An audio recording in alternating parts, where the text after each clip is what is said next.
He is a man with a closet full of tan pants and tan dad hats. And no thank you to both. It's time to take A Therapeutic Dose, a prescription-strength reality TV podcast that explores the intersection of reality TV and therapy. Possible side effects may include entertainment, strong emotional reactions, and/or laughter. Here are your hosts, Ramona Ramirez and Margie McGee.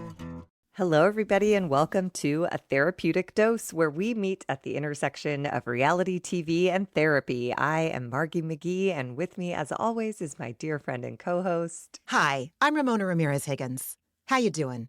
Hi. Good. Hi. Anyways, we already are on fire about this episode, so should we just jump into it? Yeah, I would love to. This is Summer House, Season 10, Episode 4. The episode is titled Heated Rivalry. Okay, yeah, they saw the opportunity, they took it. And it's true. Shouldn't be, but someone doesn't know how to play. Someone doesn't know how to be a friend. Yeah, Jesse's gross, period. He is, TLDR. Mm-hmm. This is the thesis statement of this season. Well, it was last year too. He's been like, he's just been developing into a pig in front of our very eyes. And no matter how much crooning you do, it doesn't cover up what a jackass you are. What an insensitive, selfish turd. Repugnant. And I told you before we started recording, for me, especially the second time I watched it when I was taking notes, because I watched it for fun and for free the first time. I give myself that treat, and then I watch it for notes. Today, when I took notes, Jesse crossed over from selfish, self-centered, annoying jackass, clueless, like, are you kidding me? To dangerous. I find this man to be toxic. Like, he was toxic, but he was kind of like average dumb dude toxic. I disagree completely. I think he's been diabolical from jump. What he did last year with Lexi was disgusting. Absolutely, it was. He wifed her up day one, flirted with Sierra, got his toe sucked by a rando, lied about it, tried to cover it, tried to talk shit about Lexi to Sierra. Like, he's a monster. You're right. I don't know why it took me till today. Yeah. Well, because now it's just so explicit. Like, he learned nothing from everything he did last year. He learned not a thing, and he's repeating it, and it's louder, and it's so gross. And it's all with that diabolical, sick, scary movie like villain smile. Yeah, it's because creepy. he thinks it's cool. And I had the thought watching this episode, I'm like, I actually legitimately, genuinely worry about Jesse Solomon when he's no longer on reality TV. He's not as compelling as Kyle Cook or West or any of these people. So when Summer House dies, I don't expect we're going to see the Jesse Solomon spinoff series. And I swear to God, I'm worried about what will become of him. When he was talking about jail slop, when West made that breakfast, I was like, I don't know where you're going to end up, dude. Your whole identity is wrapped up in being popular because of Summer House and popular because Sierra likes you. Sierra's about to hate you. West is appropriately turning on you. KJ just read you for filth in the kitchen after they got home from Kyle's DJ gig. Like, you suck. You're burning down every bridge that you built. And I don't know where that lands a kid when this comes to an end. Yeah, that's a really good If good he's point. looking for a good girl, we've all watched you on TV. It's going to be very hard to convince anyone you have that in you. Like, anyways, yeah. I also think the only reason why Sierra is interacting with him the way she is because she does not take him seriously at all as anything other than a friend. I don't get vibes from her that she's attracted to him. I don't know. When she rolled into him in bed, I was like, ew. That was strange. Yes, I think she does, but I think he could have had a shot, but he ruined it for himself because we saw the previews for next week where she's like, you're going to hide behind a joke. You said you wanted to kiss me, but just as a joke. And that you don't come back from that with someone like Sierra. No. And this whole episode, he's back and forth like, West isn't ready for something serious. I am. And Sierra is too. Cut to him talking to Wes saying like, if we did kiss, it'd just be a drunken makeout for fun. Oh my God. It's like, he's you such need an to get idiot. your fucking story straight, dude. Yeah. Your junk is doing all of your thinking for you and you are about to blow up your life because of it. And that clearly is what needs to happen because I don't know. He's such a butthole and he's He really manipulative. is. Posting Yeah. that video of him and Sierra holding hands in the car. It's like, what are you doing? You're a Kissing her creep. hand. Yeah, it was. It was. Okay. Well, interesting. Mm-hmm. I don't like him. I never Lots to talk have. about. Yeah. Let's go. So we resume again. I think it's a Sunday morning, July 13th, 9:54 a.m. I'm just so fascinated by these timestamps. They're so intentional. The fact that they're not rounding it up to 10 or even 9:55. Just okay. So remember last time we saw Kyle, he was in bed at 5:15, drunk as fuck, telling Amanda, "I don't know how things got so complicated." So by the time everyone's up at 9:54 a.m., he's on like 5 hours of sleep max. I don't even know why I give a shit except for my own wreckage around like always looking at how much I'm going to sleep at night. Like, okay, if it's this time, I'm going to get 1, 2, 3, 4, 5. Oh shit. You know, by the time my alarm goes off, 6 hours, I'm going to be fucked. I was doing the same thing with Kyle that I do for myself. Well, and it just made me think about how, in 12 Step Rooms, they talk about don't let yourself get too hungry, angry, lonely, or tired. And Kyle is always angry. He just complained the night before about being so alone. He's so lonely. And now he's going to be tired. So the reason they caution you against being those things is because you're susceptible to self-destruction if you're predicated toward addiction or self-destructive behaviors in any way. And here he goes again. Like he just, oh Lord. But he can't prioritize his own self-care. He's a middle-aged man. He needs more than 4 hours and 45 minutes of sleep. And remember, at 5:15 in the morning, he's like, I'm anxious. I can't sleep. So for me, when I have anxiety, I don't fall right to sleep as soon as I say that. I've got 2 more hours of ruminating and being insane. So he's probably on 2 hours of sleep. And that is not a functional existence. Not even a little bit. So the rest of the cast is waking up. Levi and Bailey are in bed chatting. Levi tells her that she saw Ben on Raya. They didn't match. And Bailey's excited to share that she was able to sit on Ben's lap on the way home from the club the previous night. I love this Bailey Ben arc through this episode because I so relate to being Bailey of like liking someone too much and knowing that you like them too much. And eventually she gets to the place of like, it's better for him to be with not me because I'm too in. I'm too hardcore in on this. So I got to get away. I recognized so many of just like I could see her thought patterns because I had similar thought patterns when I was in that headspace when I was much younger. And I had so much compassion. I feel like she really is showing us what's going on with her. And it's so relatable and it's fascinating. I really like the 2 newbies. I really like them a lot. All 3 of them. No, 4, 5. Wait, I like all of them. Yeah. Ben, Mia, KJ, Bailey, Levi. Yeah. They're great. Great casting. So Mia joins Amanda, Carl, and West in the kitchen. She sees her purse and she gasps and she remembers.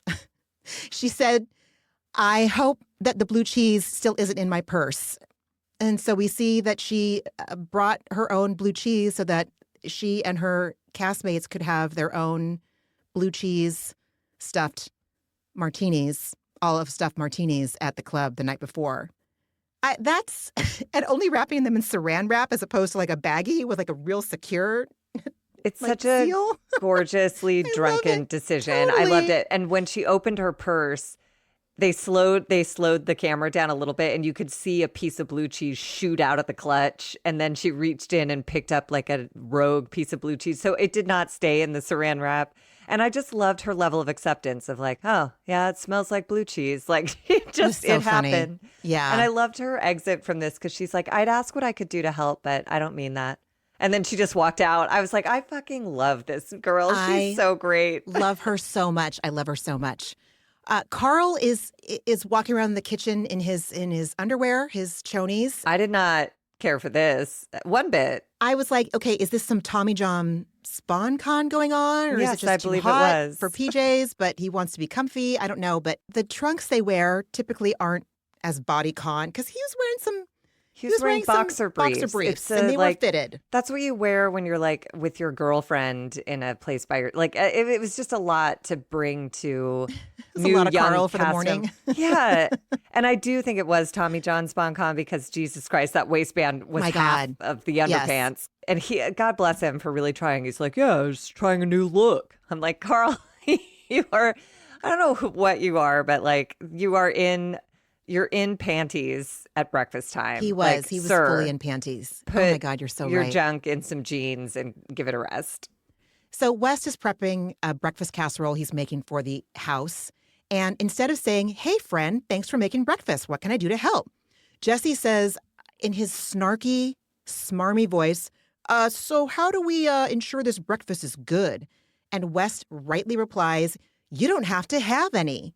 And I'm like, he stopped holy chopping shit. the vegetables, West was like clearly fucking annoyed, as I would be too. And West was doing a lovely job with that chop. Those were like finely minced peppers or whatever he was putting in there. And it's just, Jesse's snark is like not cute. He's not a bedbug. Like his sense of humor, he's so full of shit. Everything he does is a performance and I hate it. And I think West has sniffed it out finally and he hates it. It's just like really unbecoming. And I loved Wes for just shutting it down and being like, don't eat it. I don't care. Seriously. And I feel like even though the editors don't need to do it for us, in case there are some people that are out there that aren't seeing Jesse in all of his Jessiness, they're like leaving the little breadcrumbs out, like that scene, like, what do we have to do to make sure this is going to be edible? I don't know. It was gnarly. Well, and then sweet Carl chimes in. He's like, anything I have something to do with will be great, man. You know, in his underwear. I was like, oh my God, this scene. It's crazy. I think it just shows Jesse is already wearing on West. And this does not bode well. This was not the time to bring up, can I stick my tongue down your ex-girlfriend's throat? And the fact that he can't see it. He can, and he doesn't care, I think. Oh, geez, that's terrible. He's the one who reports to Sierra. West said he would do anything for you. He was so happy that you guys were hanging out. He knows. And now he's just trying to turn it into like, so everything's cool with you guys, right? So we can fuck around now. It's like, oh my God, dude, you don't understand human emotions. You're so horny. It's really getting in the way of your friendships. It's so terrible. It's so terrible. So everyone's in the kitchen except for KJ, who's still Mimi's. And he was so cute, like snuggling under his covers. Everyone's like, where's KJ? And he's like, like under his big comforter. Jesse whispers to Amanda, hey, can we go to bed? Can we go to the bedroom so that they can go have like bedbug 2.0? I hate him initiating this. I hate him being a part of it. I know. And he's just doing it to like get his pelvis closer to Sierra's hips. Oh, gross. I don't want to hear the word Jesse and pelvis. I don't want to talk about it like it's anything actually like fun and sexual. He's just a gross pervert. He's so disgusting. So Sierra, Jesse, and Amanda are in Amanda and Kyle's bed, and Amanda asks them how their night was. Sierra says it was good, and Sierra asks them what they think of Mia. Amanda says that she thinks she's great, and Jesse says, I really love her aura. She gives off a great energy. Which is, there's nothing authentic behind that at all. He's just saying something to please Sierra and try to make her like him.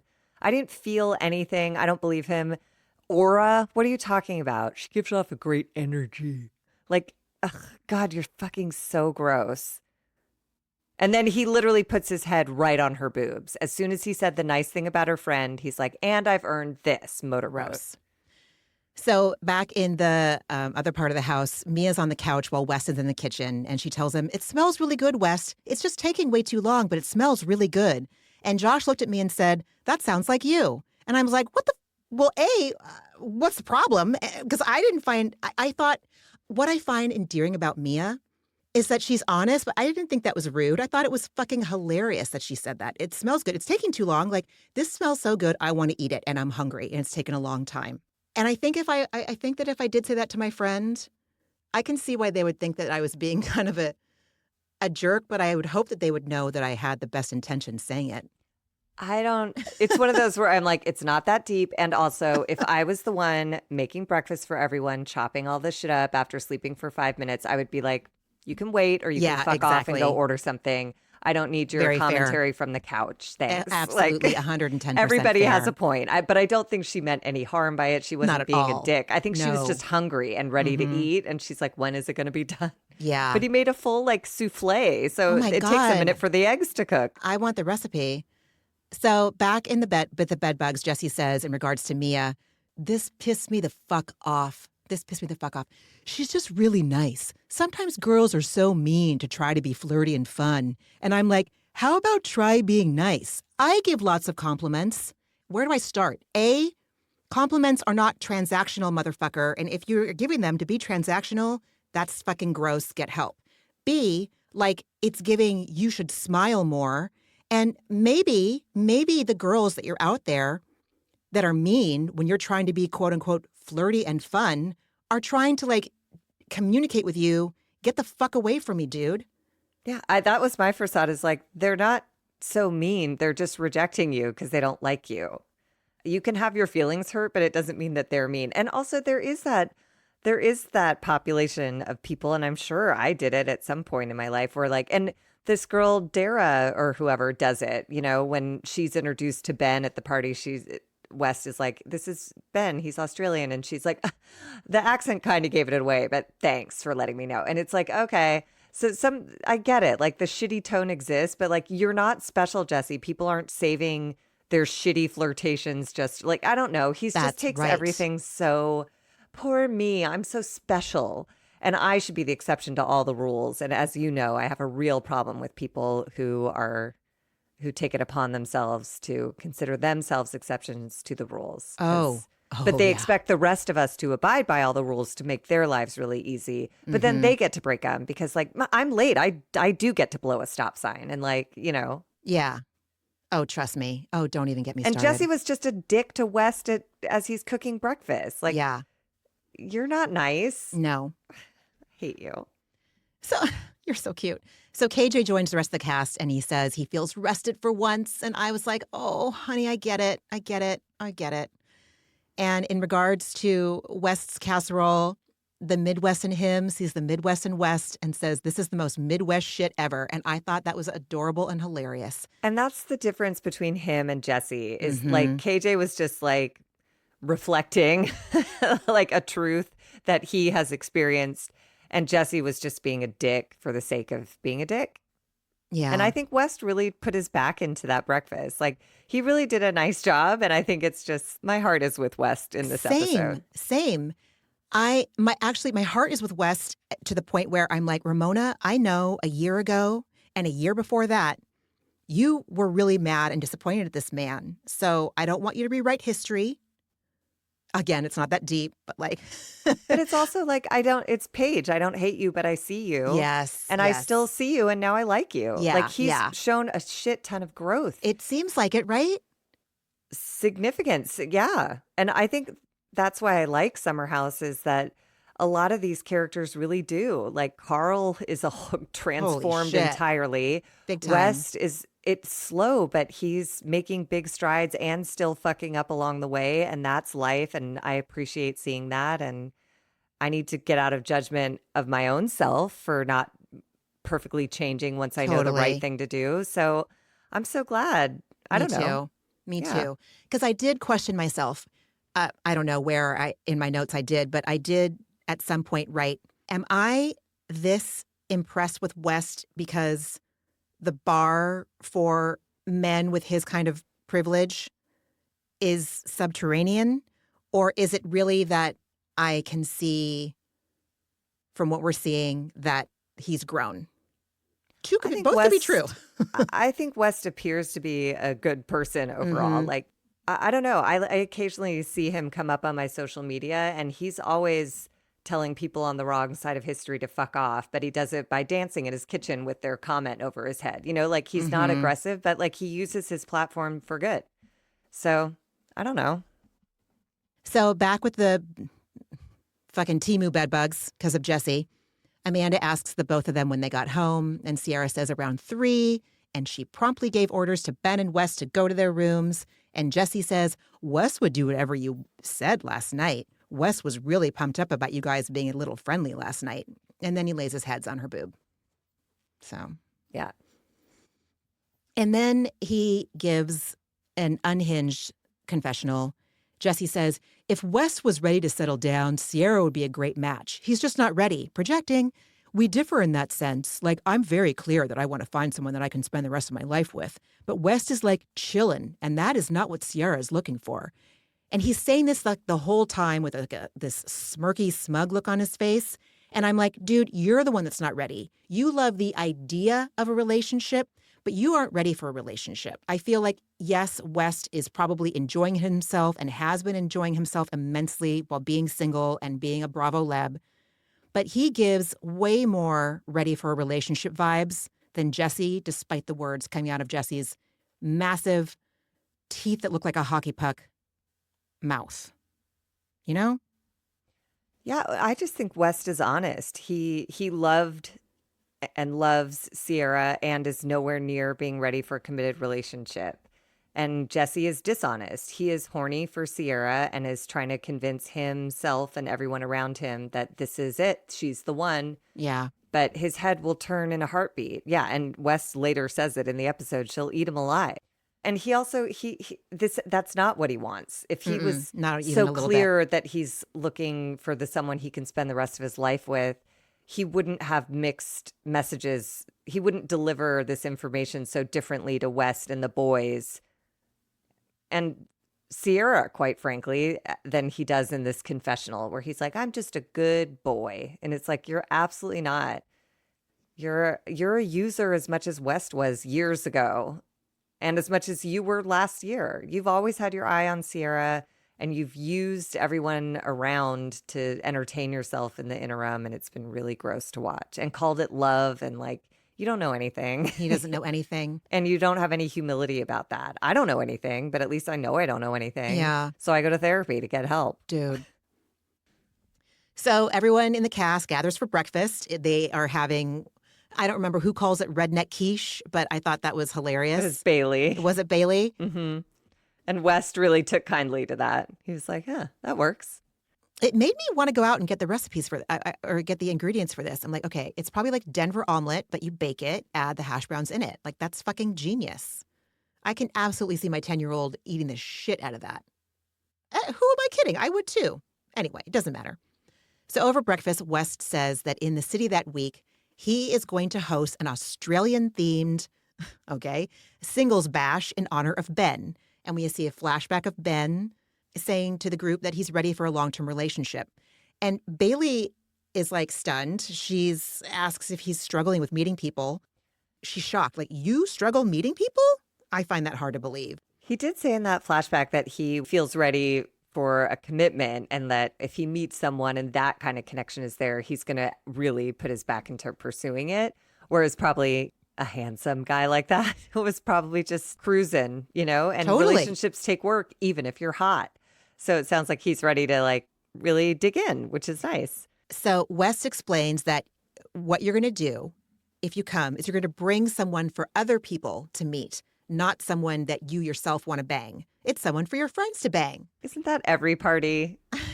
I mean, I was like, Wes, you don't need to put the cherry on this. Like, we get it. Oy. And then we're with Amanda and Kyle as they're in their room packing to leave. And they have some small talk about hangers. And then Kyle pauses and puts his hand on his chest and says, sorry about yesterday. I don't think I'm good. And Amanda already is like, what's this? And then in the most for the cameras like moment I've seen on this show yet, he says, that's the drunkest I've been yesterday and the day before. That's the drunkest I've been in a year. And I was like, oh, well, that was for your investors, for your Loverboy investors, to assure them that you're not a disgusting, nightmarish asshole. And Amanda like slow blinks and is like, well, that's not true. But I love her for saying I'm not focusing on the drinking of it all. It just seems that you blame me for everything that is going wrong in your life and for all of your upset feelings. And there's so much other stuff going on. And God bless the editors. I don't know if you noticed, but they turned down Kyle's mic so we could hear Amanda because she's like, you know, we're partners. And he's like, doesn't feel like it. And she's like, when I tell people you're my best friend, he's like, I don't feel like I'm your best friend. Amanda was so clear, and she's really doing a lovely job of expressing what's going on. And I think it's coming from that place of like, she's done fighting for this or against it or about it. She's just like, here's what's true, you know. And she says, we're partners, and I guess I view that differently. And she says, when I talk about you, I say you're my best friend. When something exciting happens in my life and when something sad happens and I'm frustrated, I tell you. I don't wait for you to ask me about it. If something interesting happens or something difficult is going on, tell me about it. And I can tell when you're stressed, and I do ask if you're okay, and I do ask what's going on. And then she does her defense for the cameras. You make me sound like I'm this terrible person. Kyle's like, I'm not just making stuff up here. And she just flat out says, you are.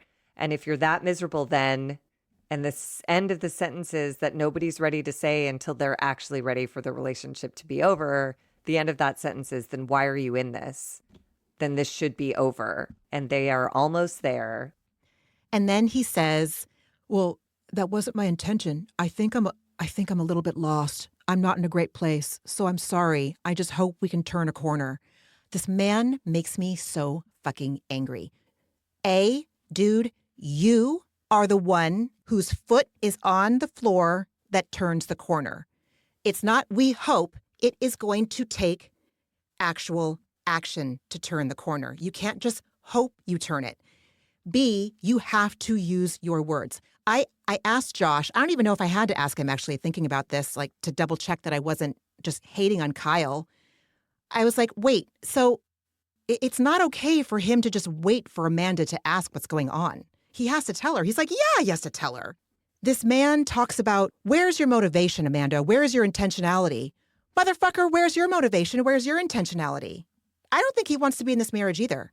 He doesn't, but he doesn't want it to end. And like, that's a very relatable feeling, at least for me, when a relationship is coming to a close. And Amanda said it. It's not that one is bad or one is right or one is wrong. It's like, she just says, I do things differently. In a partnership, I don't start every conversation with like, what frustrated you today? Did anything go right today? Did anything go wrong today? Like, you expect a conversation to open up naturally. Right? And Kyle, I feel for him. I do think he is lost, and I do think he is not in a great place. But that's not Amanda's problem to solve. And when he says, I hope we can just turn a corner, I'm with you. I was like, what are you going to do? Right. Like, you just said you're lost and you're not in a great place. So what are you going to do to like make some adjustments there? And there's nothing. He's going to keep doing more of the same and being frustrated and pissed off when she doesn't like him. It just seems, but whatever, he can't see it. I just don't even know what it's like, especially in a close partnership like a marriage. Oh my God. 99.9% of the time, Josh knows where I stand all the fucking time. Like, what's going on with me? Like, I don't even know if you want to call it a squeaky wheel. Yes, I have squeaky wheel moments, but I'm a verbal processor. It's just in me. Like, I always talk about how I'm feeling. Not always, but you know what I'm saying. If something is weighing heavy on me, or if I'm excited about something, you're going to know. I'm going to say it. And I'm not saying that everyone has to be like me. I'm not. That's not what I'm saying. I'm sure part of that is just in my inherent nature. But we also know that Kyle's a real gregarious motherfucker, you know? And he's also like, he's such a fucking arrogant, smug bootstrapper. That whole bullshit he gave her in the dunes the previous weekend about, you know, do. So do something. I didn't want to go to therapy twice last week, but I was fucking miserable. And I had the opportunity to do it, and I did it. I had it on Friday, and then I had it again on Tuesday. That's not a lot of days in between. But guess what? Today, Wednesday, even yesterday, Tuesday, after my appointments, I feel a million times better. Like, I can tell. But I had to do it. I wasn't just hoping I was going to turn a fucking corner. Hope doesn't do shit. It does do a lot of shit. It does so much shit. I love hope. We talk about hope a lot, but he's not well. He's sick. He's not well. And it's destroying his relationship, and he has lost it now. He got the outcome that you get when you have no curiosity about what's going on with you and you're not ready to change anything. He is not ready to change anything. You're right. It is still working for him, and that's okay. there are people in his life that will love him through that. And Amanda is just not that girl. She's too healed. She spent the last 5 years being told she's so difficult. And so she went and did get a bunch of help. And now she's too healthy to stay with someone who's this self-destructive. I don't think it's like cool comeuppance for Kyle. I think it's fucking tragic. It's It is. awful for everyone. And it's not cool. As someone who's like, you know, I went through like a broken engagement, like everyone hated him and fuck that guy. Sure. But I loved him. So like it's not better for Amanda to like get this fucking guy out of here. Good riddance. Sure, fine. Sierra can find her another husband in a year. But that's not the point. She fell in love with someone who he is self-destructing, and there's no guarantee that he'll pull out of this tailspin. And that's scary, and it's sad, and it's like a desperate, dark feeling. I'm projecting entirely, but like I don't know. It's nothing to like root for or feel No, it's absolutely not. vindicated by. It's fucking dark. It And is. he's trying to tell her that, but she's already told him, you need to stop the thing that is putting this relationship down the toilet.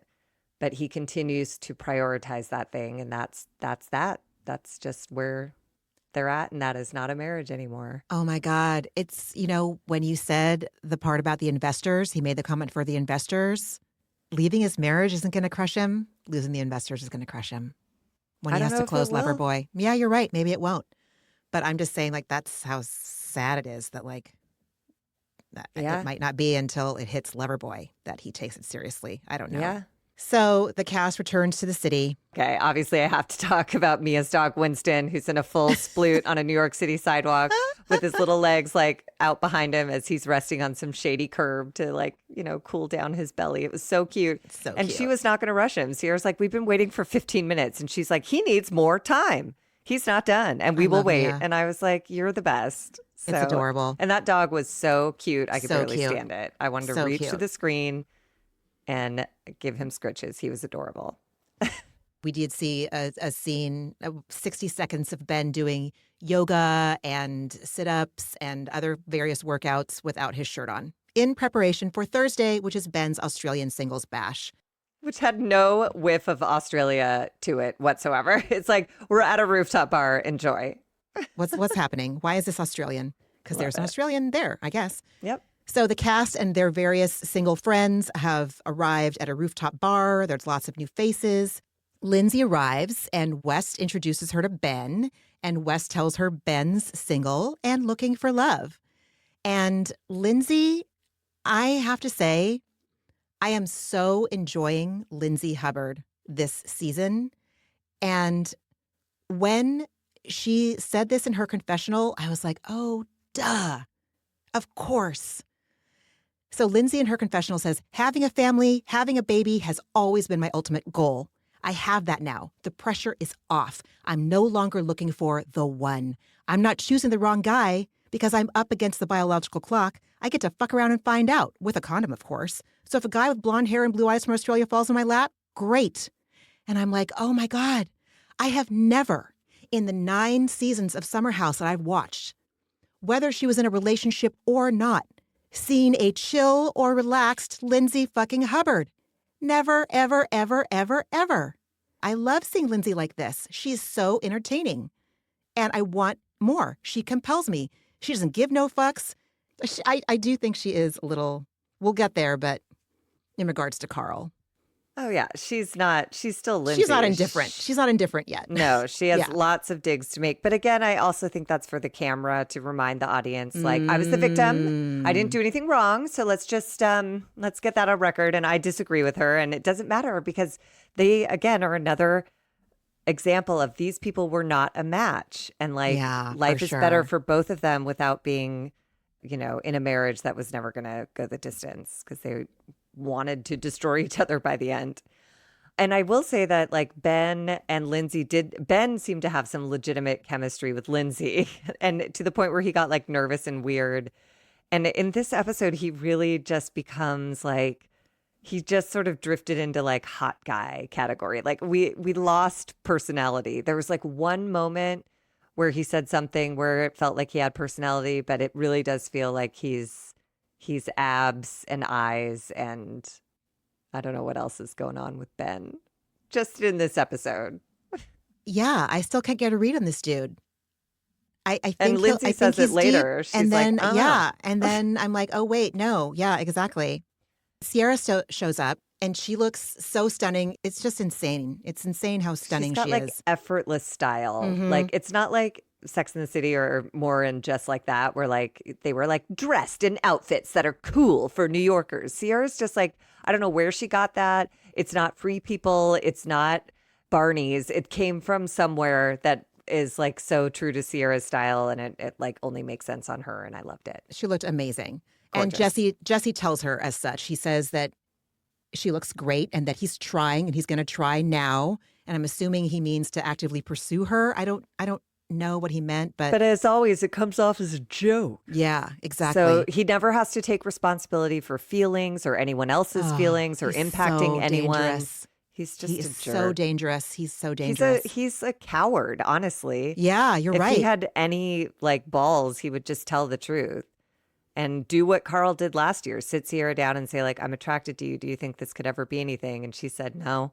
And he was like, damn, okay. And then they moved it the fuck along. Totally. But Jesse's just gonna do this. Ugh, God, he's so gross. And was he wearing his tight shirt? And like, So I gross. can't with him. He's so Ugh. gross. Oh, God bless Bailey. I love Bailey so much. We're just watching it all. We're watching her in her stuff as she's figuring it out. And it is uncomfortable. And I'm also so appreciative of it and so supportive of her.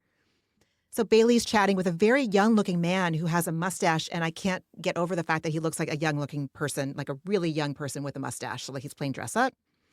And she's telling him that she's been single for 2 years and she thought that a new relationship would fall in her lap and that she's always had a boyfriend, but she's 2 years deep and no boyfriend.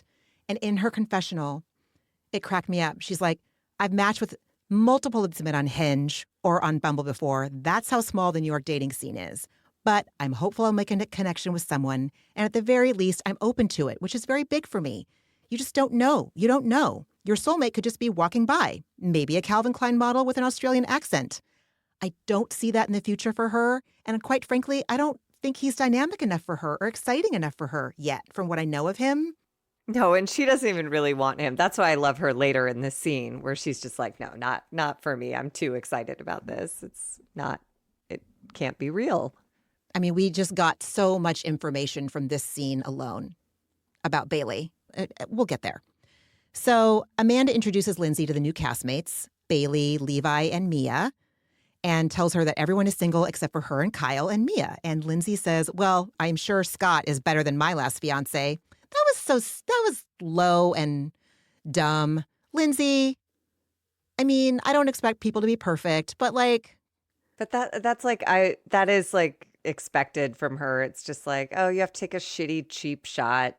It's and like to what very on end? brand. Like, and we get some Shrek shoe comments later, and it's like, just leave it alone, dude. Like, if you really don't care, then don't care. Be grateful you're not with the shitty ex-fiance who wears dorky shoes. Yeah. Just shut up about it. In his confessional, Carl says, I saw Lindsay at the reunion, and we see the flashback to Andy asking Carl if he misses the friendship with Lindsay. And he says yes, and Andy asks the same of Lindsay, and she says she's not there yet. And I still think that was her trying to, like, she was going to have one up. Like, Carl was going to be vulnerable and admit something. And cry. And he cry. got emotional.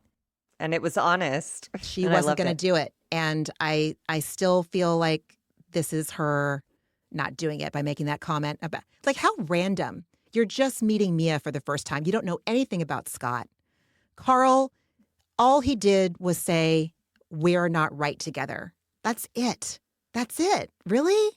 Or am I forgetting something that he did? No, he did. I think he did everything right and clearly did them both a favor, but she found that humiliating. And she will never, because she's not working on herself on that front, she's not over it. She feels humiliated, and it's that whole resentment, you know, she won't let go of that resentment. And so if the cameras are on her and she has an opportunity to say something shitty about Carl, she's going to take that opportunity to say some sideways, stupid, like not effective It's not. burn of Carl. It just doesn't do anything but make her look bad. Totally. and make Carl look even better because his ego is so out of it. His And ego that's is so- so out of yeah. it, which is just indicative of his emotional sobriety, you know? It's such a good lesson for me to see, like, you know, if I resent someone, if their ego's out of it or not, it just makes me look like a jackass. Because if the person is behaving like an idiot, everyone else can see it. So I don't need to speak up about it. And if the person is a good person and I talk shit about them, then I look like an asshole. Like, Totally. so either way, I look like an asshole. So Totally. that was good for me to see, to be reminded of like, just hold your tongue, hold your tongue. He says, I don't know. It's always going to be a little uncomfortable in certain settings because while I know being friendly and cordial is the best course of action, I'm not sure. Do I go up and say something or do I just let it happen organically? I know she's not interested in any hugging or anything like that, which is fine. There isn't a lot I need to say, so I'm just kind of going with the flow. I'm so happy for Carl. He's at peace, dude. He's got fucking peace. Legitimately at peace. Mm-hmm. Mm-hmm. And Lindsay, I feel like her peace is dependent on her having received these cash and prizes. Because she's like, now that I have the baby and I have a family, now I'm Interesting. fine. And it's like, I don't know if you are or you're not. Because who are you? What if you didn't have all those things? What would you be then? Like, I don't know. I don't trust her. She, to me, feels like a little too slick, you know? She looks great. She says a lot of cool shit. She does have a baby. She loves being a mom. So nothing's the matter. It all worked out perfect for Lindsay. And it's like, that's weird because I'm not sure that's how life actually goes. So I don't know. It didn't bother her at all that it didn't work out with Tucker and co-parenting is her vision. This is going great. No problems. Everything's wonderful. Not that everything has to be bad, but I don't like being sold. I bought it. Well, this is why she's great at her job. She I was bought in it. PR forever. I feel dumb that I bought it. Don't feel dumb. She can market the shit out of anything. And it is great. I am so happy for her that she got all those things, but I don't know if that makes you whole. I just don't know. You're absolutely right. It doesn't. Yeah, you're right. It doesn't. Oh, God. Ooh, interesting. Interesting. I love your fucking perspectives. I swear to fucking God. I swear. So a woman with a blue dress walks in and hugs West. Her name is Dara. And no bra. Oh my God, those boobies. I was like, oh, New York City. New York City for me was just like an experience of like watching confident braless women. I never went anywhere without a bra or a leotard or like something. And I was awed by those women who wore like tank tops with just breasts akimbo. God bless. She's I gorgeous. did it when I was younger. I had some tops where I was like, I think about it now. Everyone I'm like, oh my God, should. I did? I can't believe Everyone should, especially in summer in New York City. It's disgusting. The less layers you can have on your body, that's the only way to function. Just brought me back to those summers in New York City where I was like, I wish I could be one of those girls who doesn't feel like she has to wear a bra. But I was never one of those girls. So get it, Dara. So West introduces her to Ben. And in his confessional, he says that they used to see each other. He said that it fizzled out like the rest of them. And I was like, okay, West, there's fizzling out. And then there's also like, did you do something that was like, okay, you're lame. I got to go. I don't want this. I don't know. Whatever. I think he's Or like both. king of situationships. I don't Totally. get the sense from Wes. I think Sierra was new for him because he made promises to her and he'd hoped he could mean them. But I don't think with any of these other women, because the picture they showed of him and Dara when they were dating, they're like playing pool. I can see You know that. what I mean? They're Yeah. not like on a couple's trip, kissing at a sunset. It's just like, this is my buddy and we fuck sometimes. You know, he's that guy. So she's very supportive and got to be friends again after some time after they fizzled out. She's dope, he says. Honestly, I think it's weird if people want to hate all their exes. All my exes are cool and hot and super fun, so I don't hate any of them. And I thought that was, that was pretty healthy. And I appreciated that perspective. I also don't think he's been in love yet. Oh. Not that you have to hate. I don't hate any of my exes. I'm grateful for every single one of them.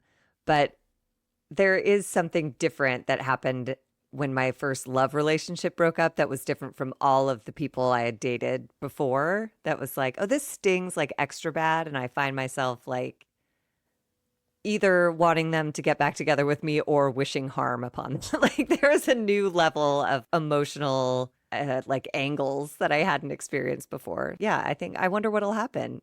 if West will be like what's her face from 16 Candles when her dad goes, when it happens to you, it'll be forever.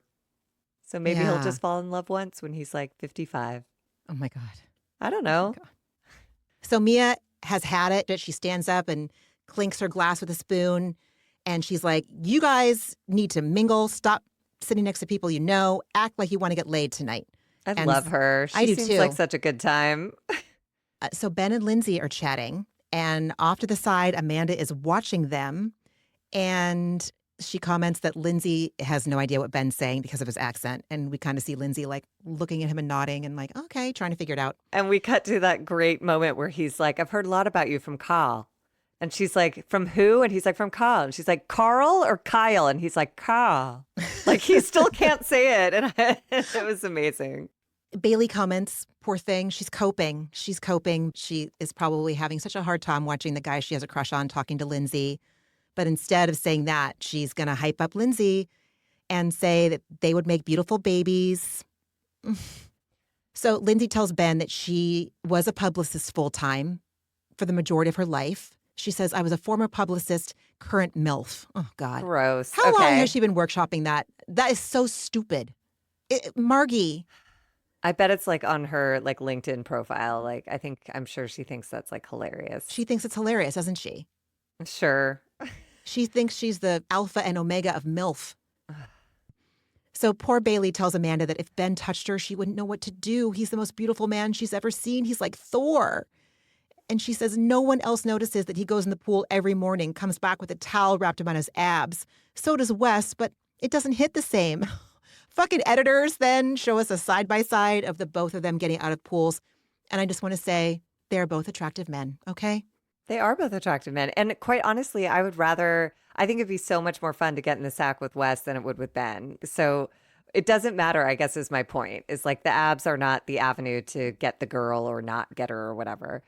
But I also loved her for saying he wraps his towel around his abs. Like, I've never heard that. I've heard waist, I've heard whatever, but like I've never heard wrapped his towel. But he does. He is all abs. And so that is what the towel wraps around. Oh, God. So Amanda and Mia are coaching Bailey on how to approach getting to know him, build a friendship, have a banter, learn little things to let him know that she's interested. And Bailey says, but he's better suited for someone else. He's too good. Also, I don't hate him and Lindsay together. And then Mia, MV fucking peas, and she comes in and she's like, we're not talking about Lindsay right now. We are talking about you. I love that Mia can tell that Bailey is protecting herself by deflecting. And she really shut up and paid attention when Mia said that. And Mia said it kindly, I want to note. Basically, Bailey was like, okay, we're not going to run from this. And Bailey knows her insecurity needs to be dealt with. I just want to say, I feel I had a slightly different perspective on that. Oh, interesting. Because Okay.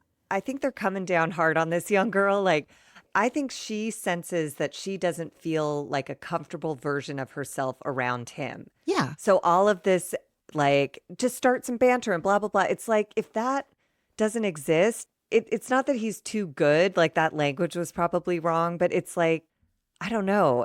I don't know if that's the right place for her to put her energy. And clearly, as we see later, she makes an attempt and it's met with kind of some ice. It was uncomfortable. Not that that's not part of the journey when you're going through all that stuff. But I don't know. I thought Bailey had a sense of like, this isn't someone who I'm going to ever like feel comfortable around. It's just not that. So I think it's important that Mia put the focus back on her. But I also wish they'd listened to her a little bit more to see what might have been like.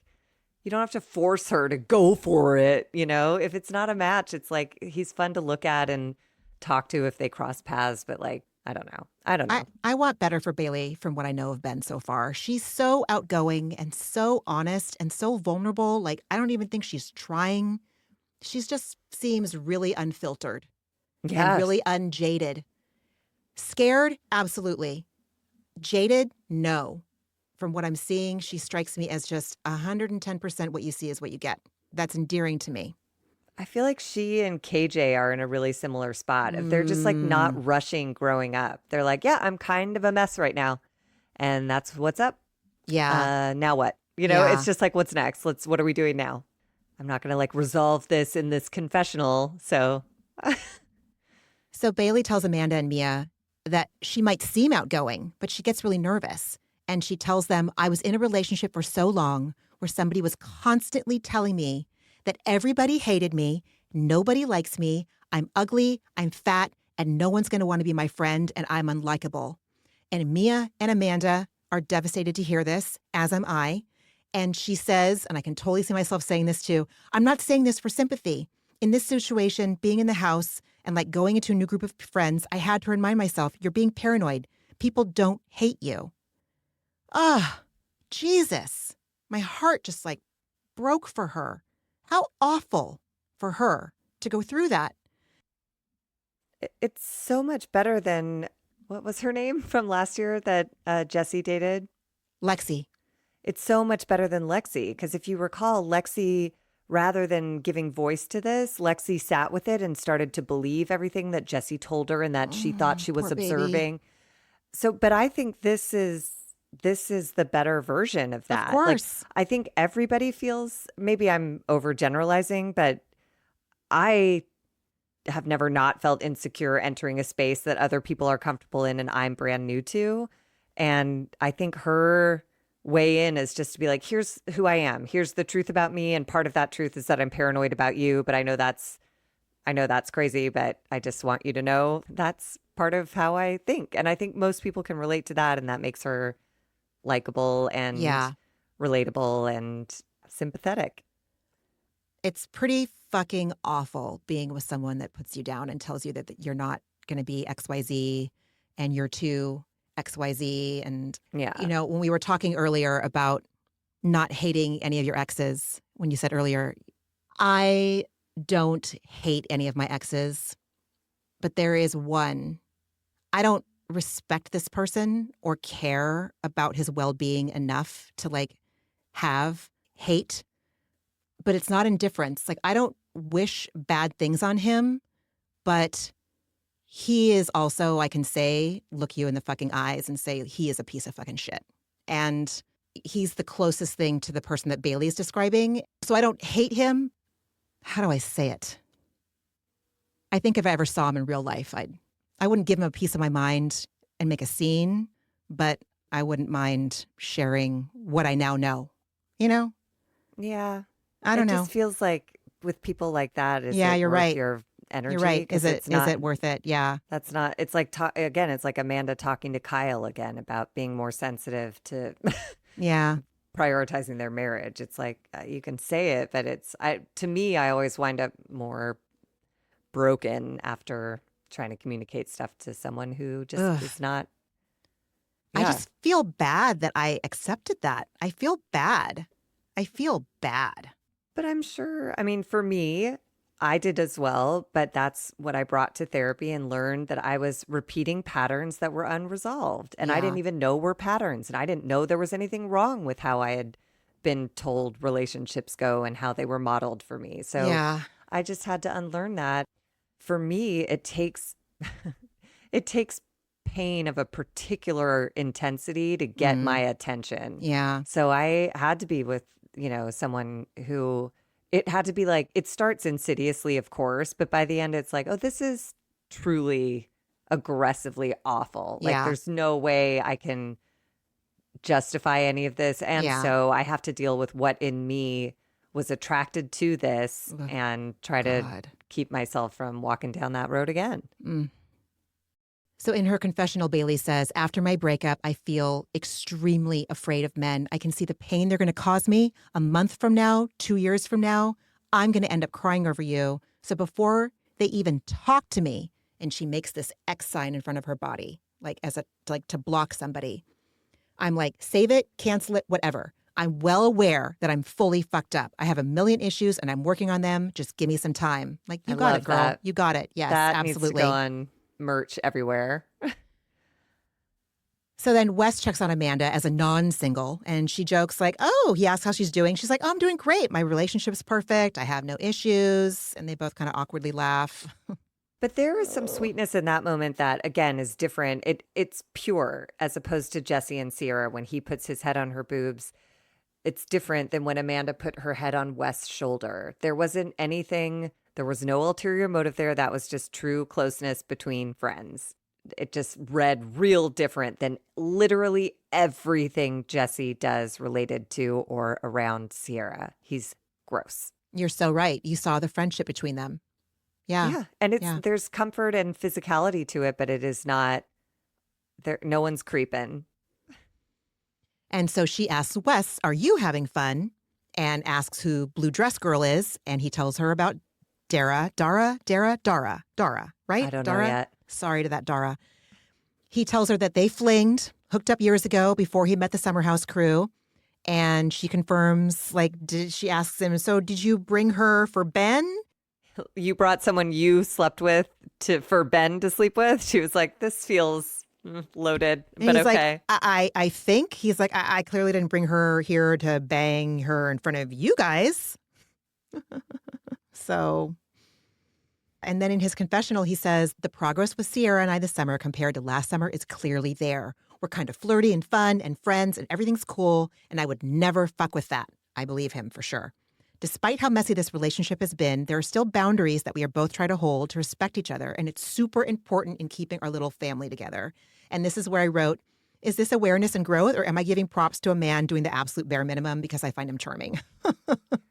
I don't think he's doing the bare minimum. Like, I actually think he's being really thoughtful, and he's not going to get it right 100% of the time. And I believe him as opposed to Kyle. West is prioritizing his summer house family. Jesse is not. Kyle is not. West said after he had the summer where he was fucking around with other girls, he did not do that again. He really has made changes. And I think those, deserve recognition. Like, it's hard to do things differently, especially because you don't get rewarded for it if you were an asshole before, because everyone is just looking for you to be an asshole again, So he's on a long road here, and I think he's doing a nice job. This is the shit that I miss the week that we didn't record together. I see the parts of me that are still very defended in my reactions to these complete fucking strangers I watch on TV once a week and talk with you about once a week. I mean, I just over-personalize everything. And I'm like, what if that was my nephew who's in his 20s and making some weird choices that aren't who he is, but he's driven by different shit at that age. You don't know who you are. You don't know what you want. And you have to try stuff and hurt people to learn. And I would be devastated. Or if someone wrote me off for some of the choices I made in my 20s and 30s. Are you kidding? I wrote a whole show about it where I expose, I basically committed felony behavior in the throes of a breakup. Like, if that was on TV and what people, but I don't deserve a pass for that. If I was this ex's family, I would be like, she's psycho. And you could absolutely categorize me like that and leave it there if you want. I'd prefer you stick around to see how I've grown and changed and what's different since then. But I don't know. Anyway, so I always come at it from that angle. Like, what if it was someone I love or me or someone's son or daughter? I don't know. I'll try that. That's good.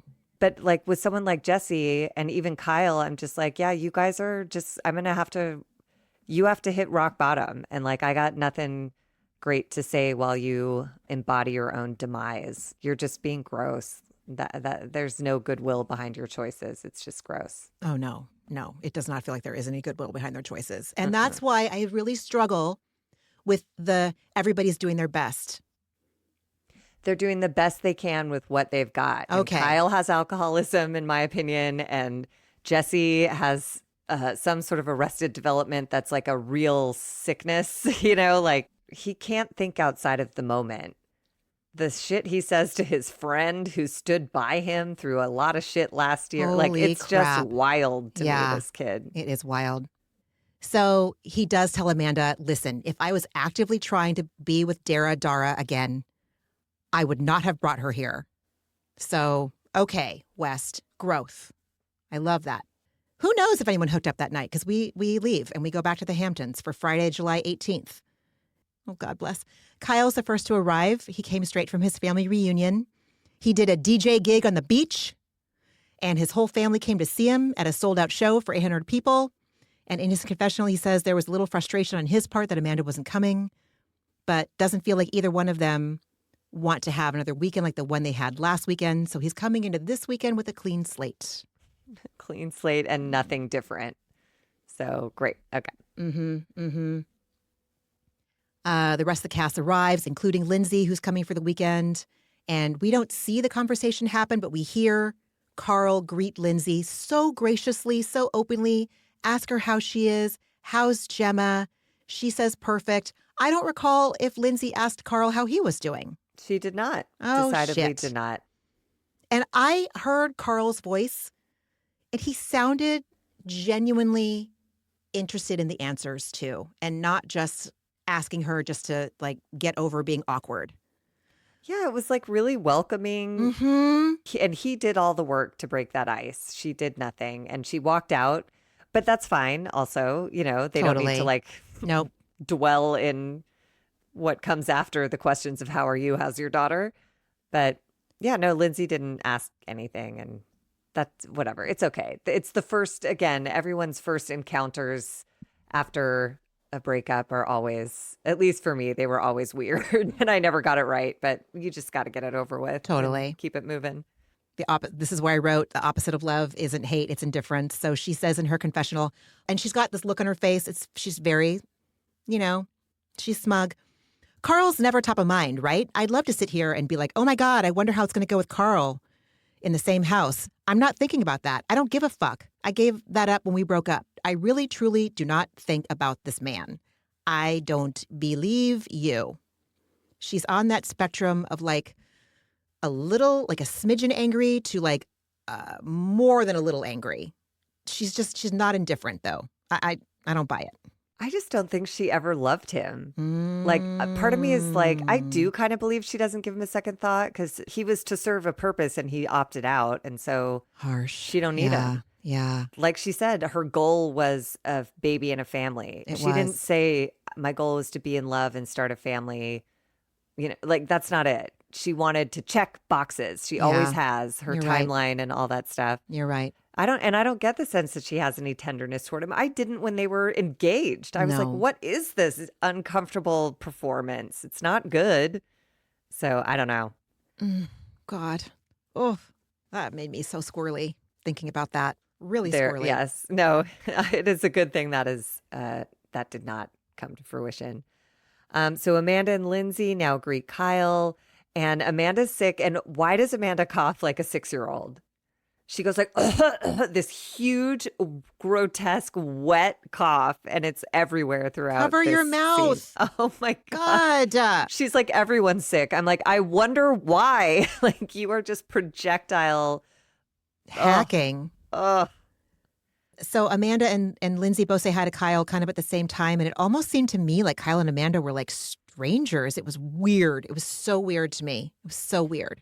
He was preparing. It was like almost 8:00 and he was preparing for his DJ set that he wanted everyone to be ready for at 9:30. So I'll just say when I'm preparing for any kind of performance, I'm a fucking weirdo and I'm in my head and it's hard to like be normal. Okay. But yes, Amanda tells us that she's going to make every effort she can to keep it positive and make this a good weekend. But Kyle is not doing that. He's focused on DJing, which is the problem in their marriage. Is Amanda is there trying to make it work and Kyle is there trying to be a DJ. So in her confessional, Amanda says, obviously this summer for Kyle and I has been so rough so far, but if we're going to move forward and figure this out, we need to focus on the positives. I will do not whatever it takes, but like I'm here to have a good time. So as long as no one ruins it for me, I'll be staying positive this weekend. And I was all, oh shit. Like, okay, this is a marriage. I can and can't at the same time understand what her saying is like not, when she said not whatever it takes, to me, I'm like, oh, she's so over it. She's already over it. She just hasn't said it yet. I think like 3 years ago, she would have gone to a DJ gig sick. Yes, and now totally. She's like, I'm not going to risk my health for your thing. Because as she said last week, it doesn't happen in, it's not reciprocated. When she wants or needs his support, he makes himself unavailable. Yeah, you're right. She already has been doing whatever it takes because she has been doing whatever it's taken in the last few years. And now she's not. As best she can, Absolutely. Within her human limitations. So whatever. Is the no one can ruin it for me? Is the no one Kyle? Is that who she's talking about? I'm not sure what that meant. Yeah. Wild. Probably sad. So Amanda sits outside with West, Bailey, and Mia. She's hacking. She's sick, and she doesn't know how she's going to rally to go out that night. Jesse and Sierra are now outside as well. Jesse is sitting on the couch, and Sierra sits on the arm of it next to him, and he muses out loud for everyone to hear that there are plenty of places to sit, but she chooses to sit here. And West literally shoots daggers, and Amanda is looking at the both of them like, WTF. Yeah, same. Brutal. I was Brutal. both West and Amanda. I was like, what are you doing? It's so gross. Yeah. And unnecessary. Just Yeah. like, don't do that. Mm-mm. Ew. Mm-mm. Mm-mm. So in the kitchen, Lindsay's making pineapple upside down cake, and she doesn't ask. She tells Ben she needs help. And before we started talking about her, I was like, oh my God, she's chill. But now I'm just like, oh my God. Now I'm all fucked up about Lindsay again. I don't know what the hell she is. She's just Lindsay. It's exactly what you said. She doesn't ask him to help her. She's just like, you'll help me do this. Yeah. And he's like, okay. Yeah, I mean, he did not seem to mind it. So they make small talk, and she asks if he cooks, and he says, breakfast. And I was all, double entendre? And then just in case that made her uncomfortable, he says, I barbecue sometimes too. Both true, but also double entendre, right?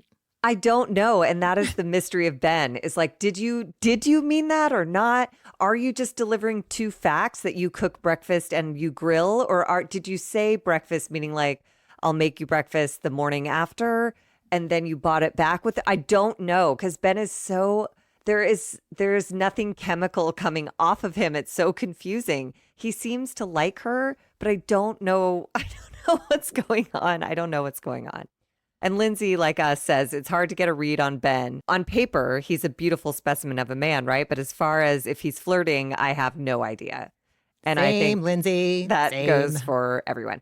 Weirdly, I think he is flirting with Lindsay, but it comes off no different than if he was ordering food at a drive-thru. Oh, it's God. just like, okay. He must have done terribly on The Bachelor. Now I wonder if I do want to watch it. No, I don't think I do. He said he nearly left because like the producers were like, you've got to get emotional, you robot. And he's like, okay. And like, if this is as deep as it got, I can see why the producers were like, oh my God, you're so hot and you give nothing. Totally. So everyone's outside at this point. Kyle tells them that his set will start at 11 or 11:30 and go I about was 2 Sierra, hours. Yeah. going like 11:30. Holy shit. And I was Bailey, who was like, Billy Joel plays for 2 hours, not Kyle Cook, but okay. So everyone goes inside to start getting ready to go, except for Amanda and Kyle. She tells him, I need to be held, and sits on his lap.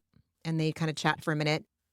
And I was shocked that she wanted to be held, to be honest. I don't get hold me vibes from her at all right now, but I don't know. I think she knew she was going to break news that he didn't like. So she was like, let me get in a position that's like sweet and vulnerable where you like me.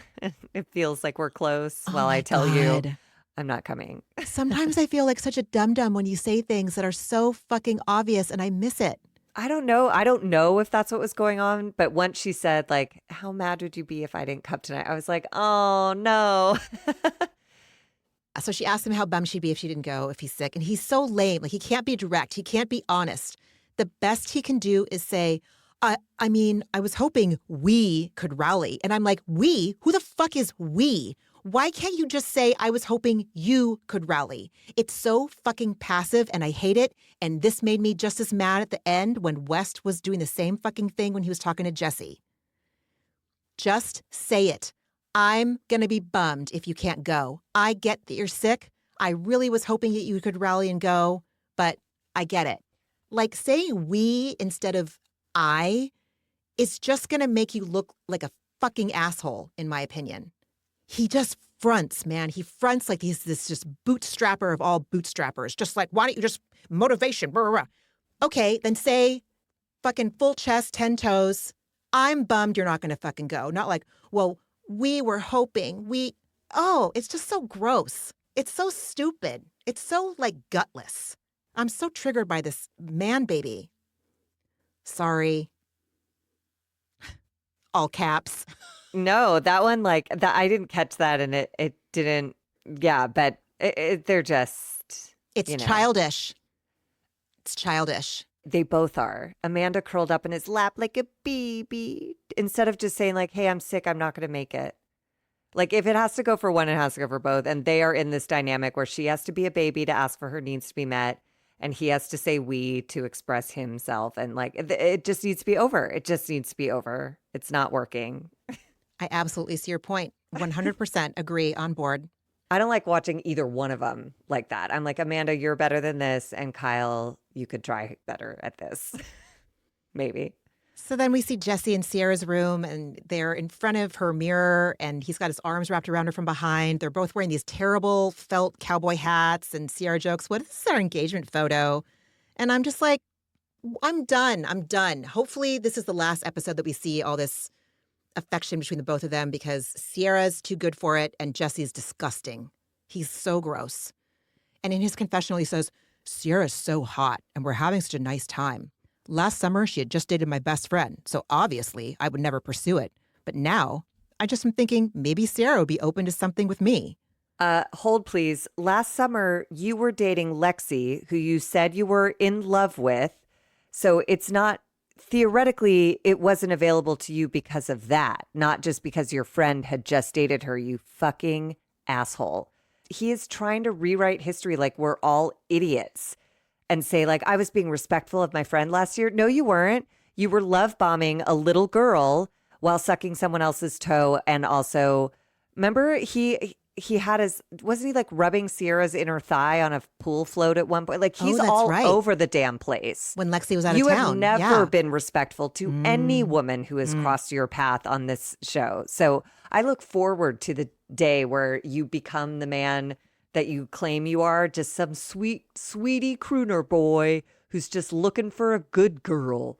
All I see you do is exploiting and objectifying and being disgusting about women and being completely disrespectful of your friend. And I'm not like a bros before hoes girl. I'm just saying, like, when he talks to West gets it right later, saying, like, I don't even think Jesse's there yet. But Jesse just tries, everything's a joke. It was the same with Lexi. Lexi yelled at him because he was saying, I was joking, sucking that girl's toe. God. If everything's right. a joke, he learned nothing.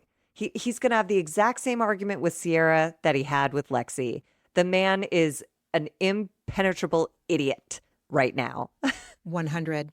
May he grow. But, like, good Lord, it's frustrating to watch him sell this bullshit and sniff it and love it. Ew. Oh, God. Gross. He's disgusting. He's so gross. So Ben, KJ, West, and Jesse are in a boys' room. I don't know which boys' room they're in, but West asks Jesse, "Hey, what's up, man? Because you look spacey." And Jesse just says, "You don't care if I make out with Sierra, do you?" The most hideous way to phrase that question, by the way. You're not going to be a dick, right? You're not going to be like a little bitch, are you? Oh, Yeah. Wow. You're a monster, Jesse. He's so dangerous. He's so toxic. So West asks him if that's actually in the works. And Jesse says, "I don't know."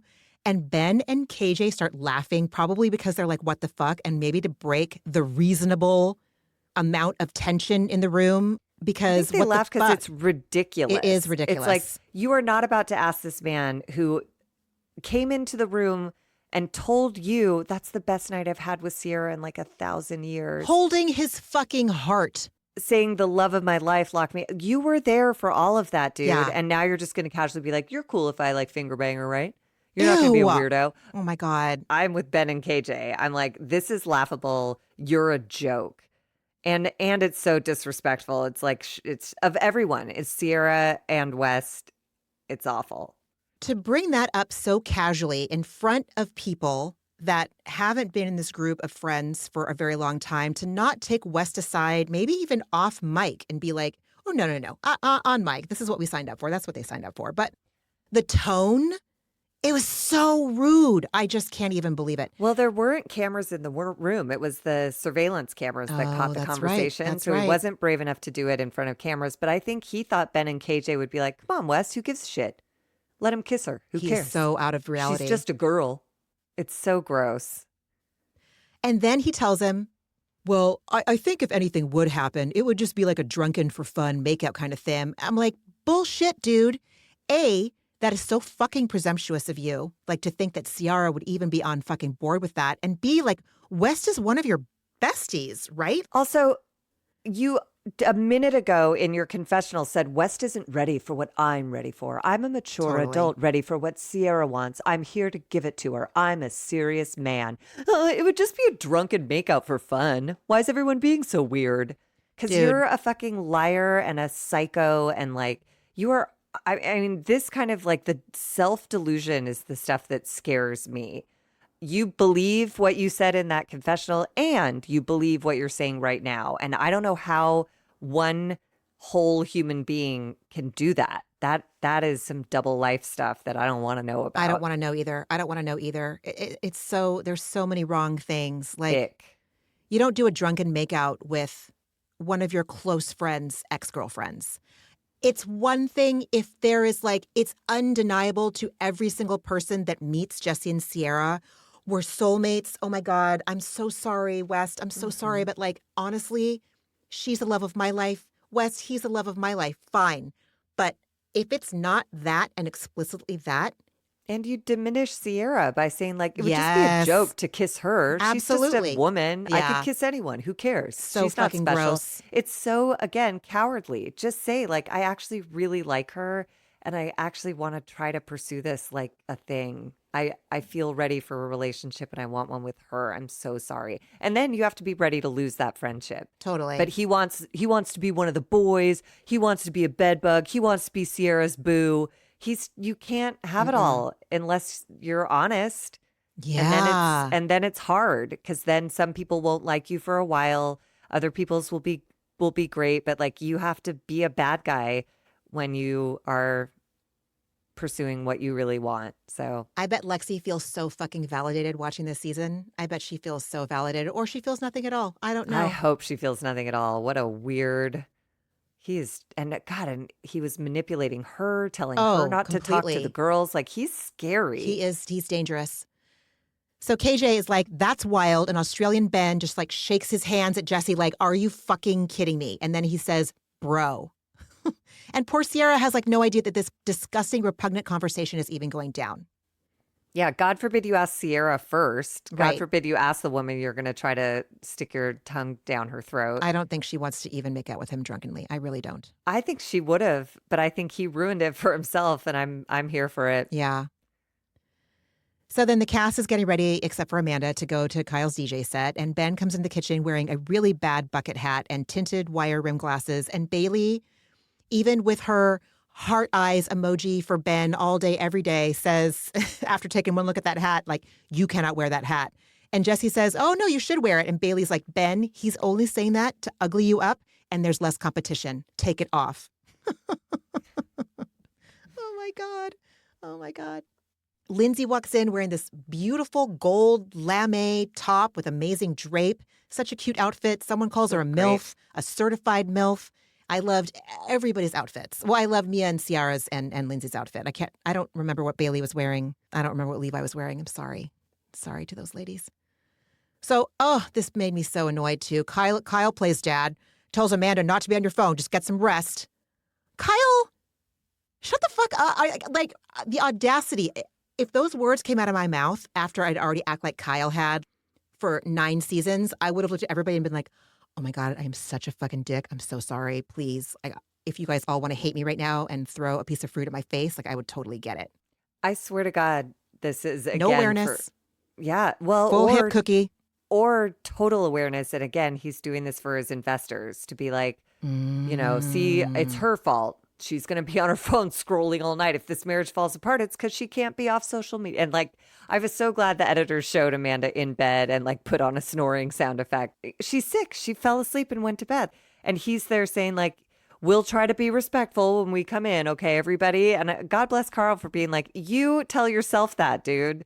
You're the one who opened Club Send It. You're the one, like, come on. Ugh, what a He's douche. insane. He is. So we see montages of them at the club. Jesse is introducing Kyle's set, and he's just so fucking annoying and high on his own supply. Again, I love the fucking editors for doing the timestamps. At 12:55 a.m., Lindsay and Bailey are home first. Lindsay comments on how easy that it was to open the door this year. So this door is a character, and I fucking love it. Amanda's asleep. Lindsay and Bailey start putting the cardboard cutouts in people's rooms and beds. Jesse's is put in Sierra's bed. Kyle's is next to the plate of pineapple upside down cake because we all know how much a drunk Kyle likes to come home and binge on carbs. Exactly. You can set your clock to it. So at 2:18 a.m., Sierra, Mia, Carl, and Jesse come home.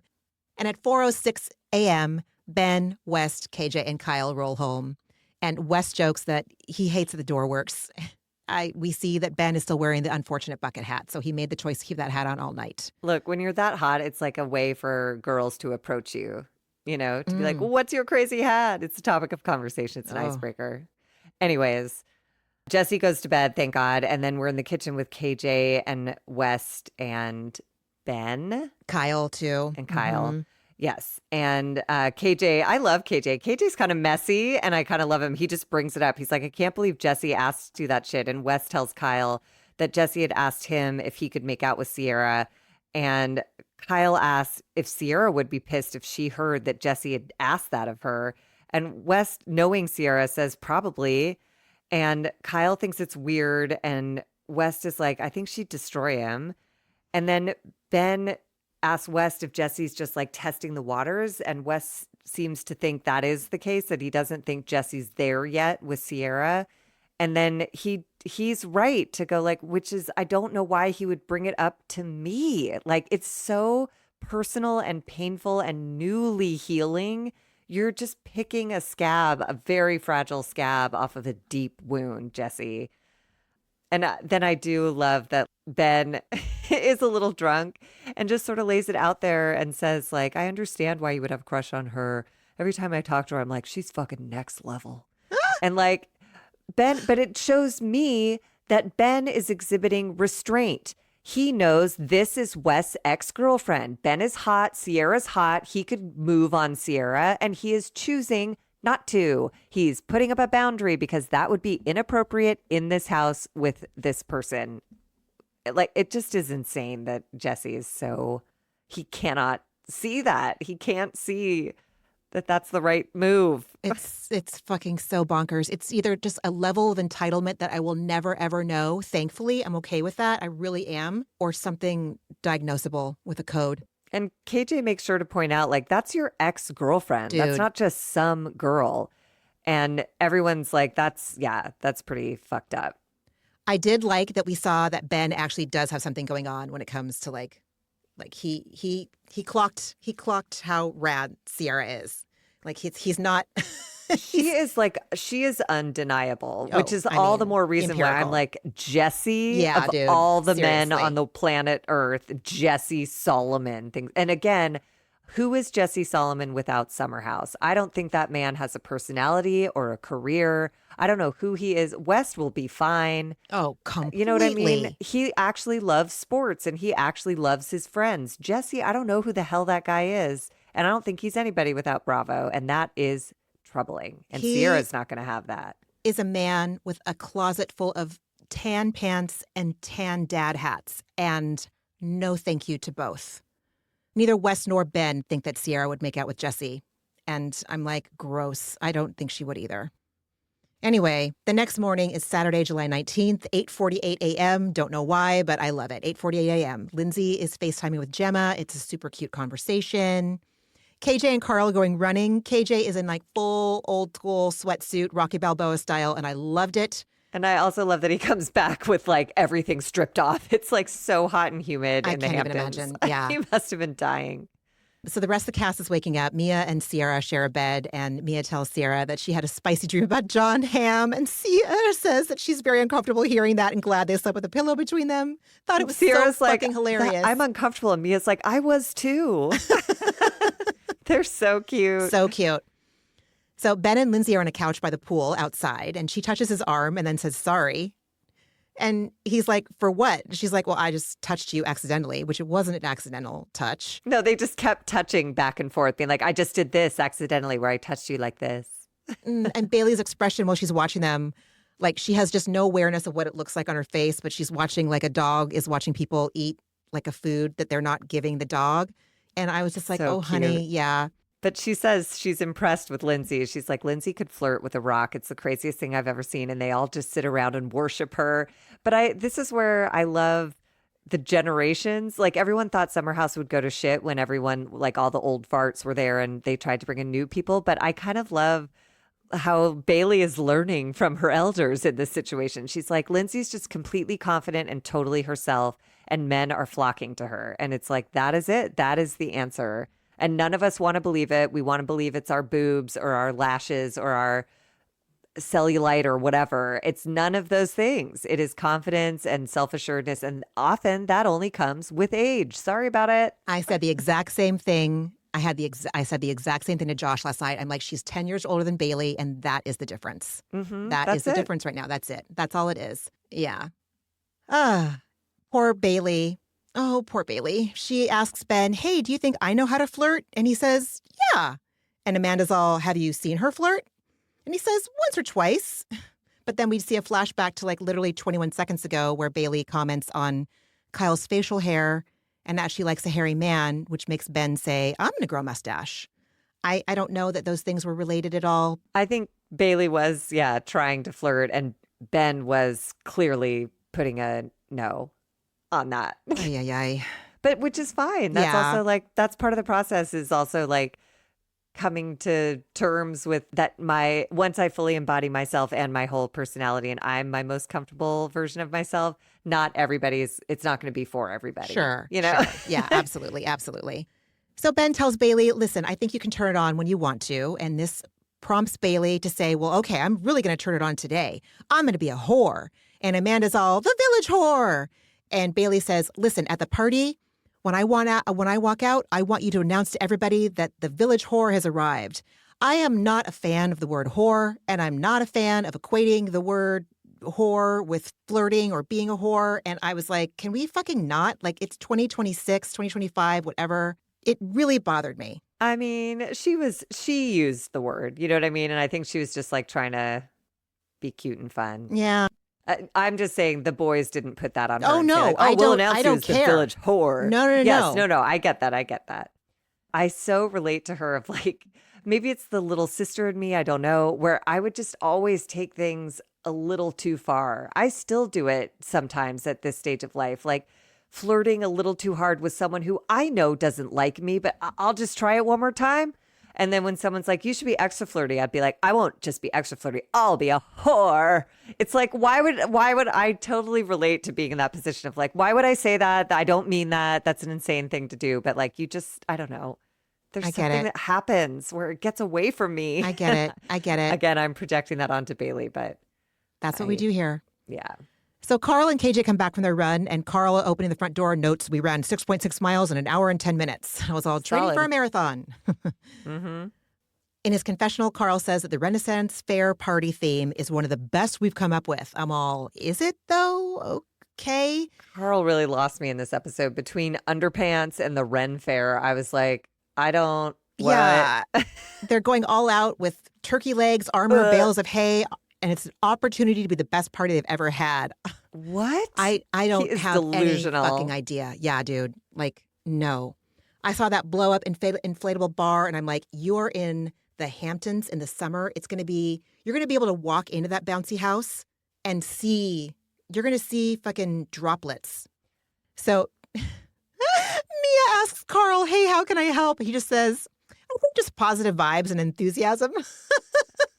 He is just, God bless. I love him. I love him so much. And it's so earnest. It's so true to who he is. He's great. And then Mia asked KJ what time he came home, and he says with a laugh that he doesn't remember. And she's like, you had 2 girls sitting on your lap. And Carl's like, yeah, you were like Santa Claus. You had like a tower of girls around you. I couldn't get near you. And then we see a picture of the girls on his lap, and KJ he is kind of stinging the camera with his eyes like, I don't know about this. Like, and then he explains in his confessional what happened. And he says, the man part of me is kind of enjoying it. Like, oh, bro, you got all these girls on your lap. You're surrounded by girls. But then like my feminine side is like, this isn't right. Like if my mom saw this, she'd be like, what are you doing? Who do you think you are? Trying not to be a lover boy feels very fraudulent.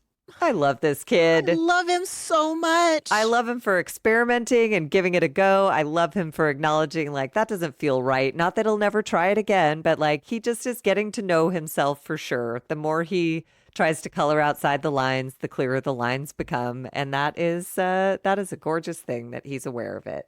So here is a takeaway that Jesse, if he didn't see it last year after the viewers' reaction to his behavior with Lexi, KJ coming in, just laying it all out there.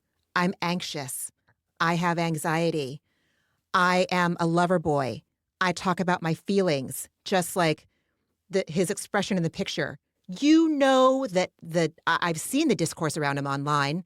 You know that the DMs he's getting, like everyone is talking about how fucking much they love him. And he's just being authentic from what we know, from what we're seeing. Whereas Jesse didn't learn shit from last year. And we all are getting even more disgusted with him than we thought possible. But look what's happening. He's putting on this like disgusting veneer, or it's probably not even a veneer. And KJ is being vulnerable and honest, and he's reaping the love, you know? So yeah. I'm just remembering that like last season, Jesse blamed Sierra. He had Lexi blaming Sierra for the issues between him and Lexi. And Sierra and Jesse already had this fight last year that we see a preview of in the coming attractions. He literally has learned nothing. And again, he had a major cancer experience as a teenager and in his early 20s, and that is devastating and scary. However, last year he hurt a lot of people. And those, again, are the motivating moments in my life when I'm like, I don't want to hurt anyone anymore. I've got to learn more about myself and try to heal what is causing harm to people I love. And Jesse has done nothing. He's released albums and written songs, but like, you got to do some self-reflection or you're just going to repeat the same shit, which he's doing right now. And it's gross. That's all. So gross. So Lindsay and West are chatting in her room. And she asks him how things are going between him and Sierra. And he says, good, fills her in on how well last weekend went, detailing how they stayed out late and really got along. But also tells her that Jesse asked him yesterday if he could make out with Sierra. And Lindsay is shocked. And KJ walks in and asks both of them, first of all, how are you doing? I fucking love him. That's the first thing he says. And I also loved that KJ was like practically laying next to West on the bed. And West puts his arm on his shirtless friend's back. And I'm like, normalize hetero man fucking affection. I loved it. And Lindsay sounds like me when Josh comes home with like even like an anemic slice of gossip. Like she's like, wait, West, back up. Jesse asked you in a serious way if he could make out with Sierra. And West says, I didn't think anything of it until Ben said last night that it was the weirdest shit ever. Then we cut to Jesse, Mia, and Sierra in Sierra and Mia's bed, and Jesse is in the middle of them. He removes the pillow that was protecting Sierra from Mia and her John Hamm dream from between him and Sierra, and he spoons her. This, by the way, is why I think Sierra would have made out with Jesse, because this spooning is super intimate, we all know, and Jess even says, like, I'm going to try not to get a boner, and Mia is all of us when she goes, please don't. Please don't. And if you recall, like you said, earlier in the morning, Sierra was like, ew, I'm uncomfortable with you telling me you had a dream about John Hamm. Meanwhile, here's Jesse with his dick up against your ass in bed. So you know the difference between what's comfortable for someone you're sharing a bed with and what's not. And Sierra's crossing that line because I think she is attracted to Jesse, but I think Jesse's going to ruin it for himself. So I really hope she's just enjoying the attention and that she's not attracted to him, but that's okay. If she is, it's fine. No one needs my approval to be attracted to Jesse fucking Solomon, but like, I just want better for her. So I'm absolutely doing any kind of stretch I can to make it that like she's not. I mean, but I think it's just chemical. I don't think she's envisioning a life with Jesse Solomon. It's just chemistry, you know? Yeah. And I also think it's healthy for young men and women to acknowledge that that's a thing. It's okay to like someone on that level alone and not need to think that you have to figure out a way to like make them your partner for life. Like, but Jesse's about to just blow it all up. Oh He's my so God. dumb. It's Thank so God tragic. he's going to blow it up. Thank God. So back in Lindsay's room, she's trying to make sure she has everything straight. Jesse got a whole room of single guys together to make sure everyone knew that he wants to make out with her. And West is like, damn, Lindsay, you're good. I'm all, West, come on now. And Lindsay says, this was Jesse calling dibs on Sierra. By the way, I'm with West when he was like, what? Like, I would have been so floored by the question. And because I would have been so sensitive about that breakup, I might have assumed that I'm like overreacting just because that's like a real tender part in me. So I'm glad that West is sharing this with a bunch of people and accepting their feedback, because he might have tried to be cool about it. Talk himself out of feeling bummed. Yeah. And I'm glad that many people are like, hey, this is absolutely not cool. So then we see cuts of Jesse and Sierra snuggling. She's talking to him in a baby voice. Like, are you trying to warm your hands? And I was like, oh, gross. Just a little snuggler. Gross. So West tells Lindsay, I don't think that she would make out with him. And Lindsay says, I am so confused by Jesse right now. Lindsay tells West, Jesse might be catching feelings for her. Because West asks, like, what's different? And Lindsay's like, it's maybe getting deeper for Jesse. I just don't buy it, though. It feels like a conquest. It doesn't feel like he actually likes her. No, I think it's what he said. She's hot and they have a nice time together. He's not thinking like, is this the woman I want to talk about finances with? Is this the woman I want to raise children with? What he's not She's really so thinking. Interesting. She's an intensive care unit nurse. And No, like Carl, when Carl said all the sweet things to her. No, Jesse is just looking at the boobs he laid his head on earlier in this episode. God. So then everyone's outside and Jesse is playing a song for Amanda on a teeny tiny piano. Most people that are out there are setting up for the party, but not Jesse and Amanda. He tells her, I literally meet a girl, then write a song about her the next week, and then immediately send her the file. Is that cringe? And she's all, yes. And in his confessional, Jesse says, I did just write a song about being in love with your best friend, and it's so good. Ew. So Amanda tells him, sometimes being mysterious is cool. Put the song out, and then she'll hear it and ask, hey, did you write this song about me? And again in his confessional, Jesse says, I'm not going to say who it's about, but it goes, secretly, I want you so bad, but we've always just been friends. But once I say this, we can never go back. He takes a big old breath and he sings it in his confessional. And I'm like, Jesse, you dork. It's so dorky. So the producer asks him, does Sierra know that you wrote this song? And he's like, oh, I'm not saying it's about Sierra. So no, she doesn't know. But it's obviously about her. And it's just his fucking dumb expression and big digging mouth. His own grave deeper and deeper. Because Lexi is one thing to like stick up for herself. Sierra is going to be a whole other ballgame for Jesse that he is ill fucking equipped. Yeah, except that, again, I just remembered that he got into this fight with her last year where she was like, you're disrespectful and you're a liar. And he was like, and then he had the fight with Lexi where she's like, not everything is a joke, dude. You can't play off everything as a joke. And he's just right back in the same ruts of behavior. It's terrible. Oh, my God. And then we wind up with West and Jesse in that pool float. And Jesse is telling West about this video that he'd taken, or Sierra had taken, of him and Sierra driving, holding hands on their way to the Hamptons. And Jesse had posted it and Sierra had written, oh, with an exclamation point. And he seems to think that that's some affirmation of her liking him or something. And yeah, I'm with you that like why you would tell your best friend about this. Like, but Jesse's just trying to normalize his shitty behavior. He's trying to make West feel crazy for not being cool with his best friend trying to get it in with his recent ex-girlfriend. So Jesus. It's gross. So we can't see West's eyes because he has sunglasses on, but he seems absolutely radiating with I am not pleased with you energy and in a little bit of shock. And West asks, was that the video in the car that you took? And Jesse says, yeah. And Wes is all, so is it all jokey? Like he's trying to figure out what the fuck is going on. And Jesse just turns to him with this like weird horror movie, scary smile and laughs. He tells West, who West dated Sierra exclusively, and says, I think we've always had a good friendship and she's hot. Like, okay, Beavis, like, it's so gross. We've been vibing. We've been flirting.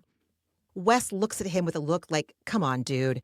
and says, okay, so you're asking permission, basically. And Jesse says, that's the nice thing to do, right? In case we got drunk and made out. I didn't want to be like... And Wes says, no, I hear you. And I'm like, oh, Wes, no, don't hear him. Wes tells Jesse, I talked to the boys, though, and they thought it was weird. I did not like, again, this is the same thing I had with Kyle. Okay, no, go ahead before I go off. No, just that Wes says, no, I hear you. And Jesse's like, yeah, I mean, I don't know. It's been a long time now. And it's like, it has been the most fraught 2 years of all of our lives. And I don't live at the summer house and I don't know these people at all. But I have thought about West and Sierra more than I care to admit. And I want them to be okay. And I hated West when he betrayed her. And I rooted for them when they started to rebuild their friendship. And I'm so proud of them for putting it on. Like, please do not try to say, like, it's been a long time.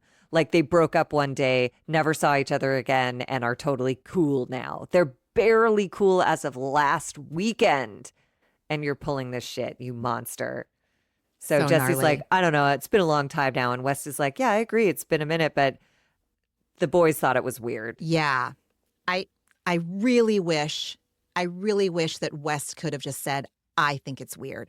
I get why he didn't.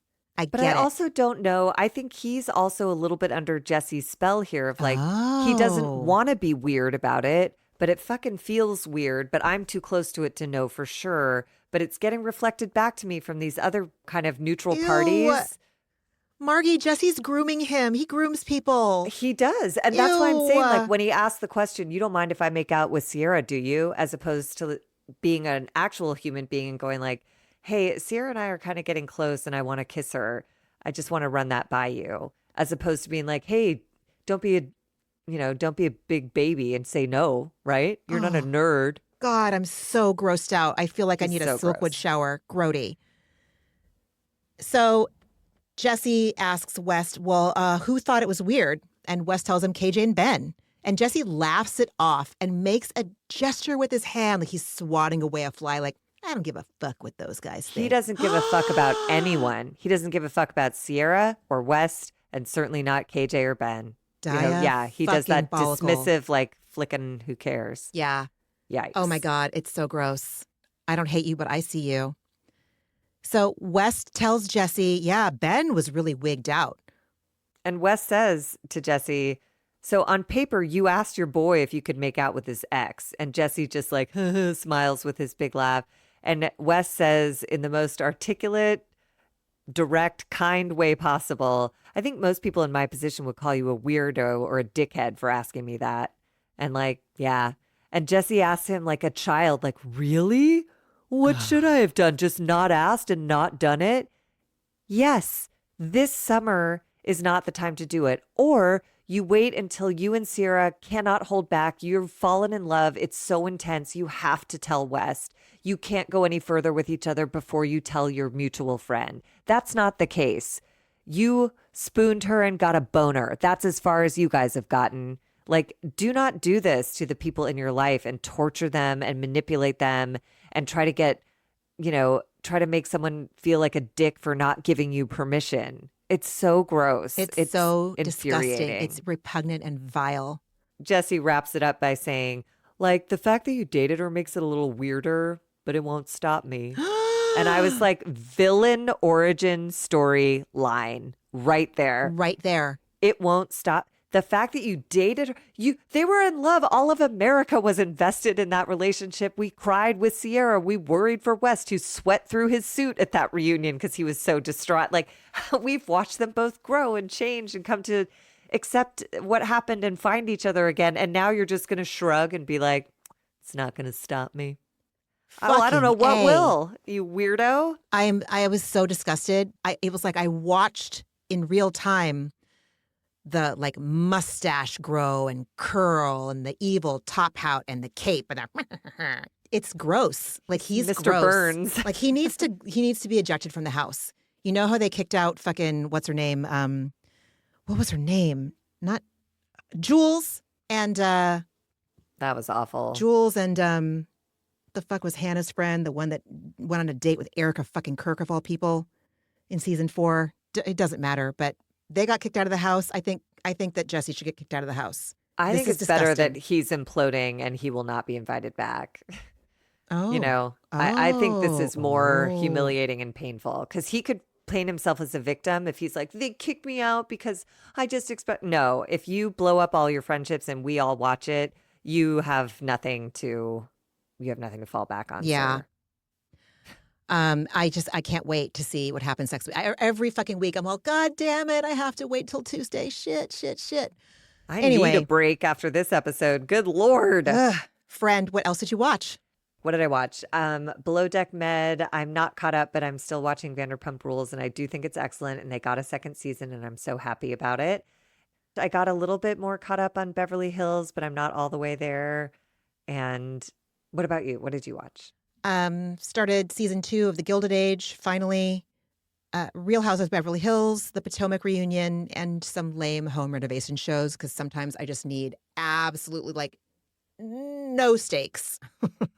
Like not even Beverly Hills stakes. Like I need 0.0 stakes. So yeah. And what was your antidepressant this week? I don't know. I'm going to have to take a second. I'm sorry. Do you want to go ahead? Just, my therapy appointment. It feels like this was the one that kind of broke through finally. Like it gave me like the last bit of clarity I needed to like not feel fucking insane. So that was great. And also just I've been trying some new ADHD meds and they seem to be really fucking helping. And I'm so fucking grateful. So that's it. Therapy Living through chemistry. and yeah, new meds. I guess my antidepressant would be I'm in a little bit of an exercise routine, which I have not been doing for quite some time. And that is very good for my mental health. I'm starting most mornings, early mornings, by doing something physical, which is really helping with my anxious rumination that can really take hold if I don't do something else in the morning. And for a while, I was trying like journaling and prayer and meditation and that stuff. And it just wasn't, I just couldn't, it wasn't doing it. So I'm getting some reprieve by taking a sweaty yoga class or this Stairmaster class for your butt and just Ooh, getting out of bed and getting sweaty first thing in the morning. How very Carl of me. I love But that. it's working. Yeah. Oh my God, my mouth is tired. Everyone, thank you so much for listening. This was an extra long episode. These are just jam packed. These summer house kids are giving us a lot to work with. So, everyone, just take care of yourselves the best that you can. Do the best you can with what you have. And we'll be here next week. We'll talk next week. All right. Bye, everybody. Bye. Ramona and Margie are obviously not doctors and do not provide medical advice. Their content is intended to be used for entertainment purposes only. It is not intended to be, should not be interpreted as, or used as a substitute for medical advice or a diagnosis of any health or fitness problem, condition, or disease, nor a recommendation for a specific test, doctor, care provider, procedure, treatment plan, product, or course of action. My mom isn't a doctor.